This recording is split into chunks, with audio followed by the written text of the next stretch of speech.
রাজুকের plot বরাদ্দে দুর্নীতির অভিযোগে সাবেক প্রধানমন্ত্রী শেখ হাসিনা, শেখ রেহানা, শেখ রেহানার মেয়ে টিউলিপ রেজওয়ানা সিদ্দিক ও আজমিনা সিদ্দিক রূপন্দি সহ অন্য আসামিদের বিরুদ্ধে পৃথক ৩ মামলায় বাদীদের সাক্ষ্য নিয়েছে আদালত। তবে এই বিচার প্রক্রিয়াকে প্রহসন ও রাজনৈতিক উদ্দেশ্য প্রণোদিত বলে মন্তব্য করেছেন ব্রিটিশ এমপি টিউলিপ সিদ্দিক।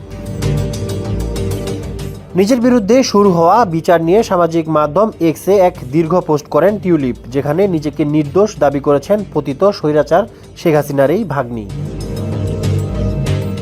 পোস্টে টিউলিপ লিখেন, ঢাকায় এখন যে তথাকথিত বিচার চলছে তা একটি প্রহসন ছাড়া আর কিছুই নয়। এটি বানানো অভিযোগের উপর ভিত্তি করে তৈরি এবং রাজনৈতিক প্রতিহিংসা দ্বারা পরিচালিত। গত 1 বছরে আমার বিরুদ্ধে অভিযোগগুলো বারবার পরিবর্তিত হয়েছে, তবুও বাংলাদেশের কর্তৃপক্ষ একবারও আমার সাথে যোগাযোগ করেনি, এমনকি বাংলাদেশের সরকারের পক্ষ থেকে কোনো সাড়া পায়নি।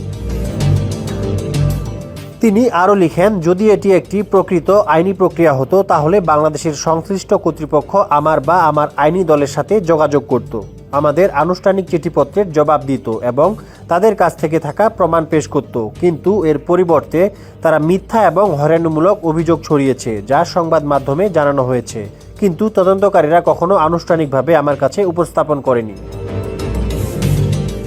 এছাড়া টিউলিপ লিখেন, লন্ডনে ডক্টর ইউনূসের সাম্প্রতিক সফরের সময় তার সঙ্গে দেখা করার প্রস্তাব দিয়েছিলাম আমি, কিন্তু এটি প্রত্যাখ্যান করা হয়। আমি শুরু থেকেই স্পষ্ট যে আমি কোনো ভুল করিনি। এদিকে দুদকের তদন্তে পূর্বাচল নতুন শহর প্রকল্পে শেখ হাসিনা ও তার বোন শেখ রেহানা এবং তাদের সন্তানদের নামে মোট 6টি প্লট বরাদ্দ নেওয়ার তথ্য পাওয়া যায়। তার মধ্যে একটি শেখ হাসিনার নিজের নামে, অপরটি তার ছেলে সজীব ওয়াজেদ জয়ের নামে, অপর একটি তার মেয়ে সাইমা ওয়াজেদ পুতুলের নামে।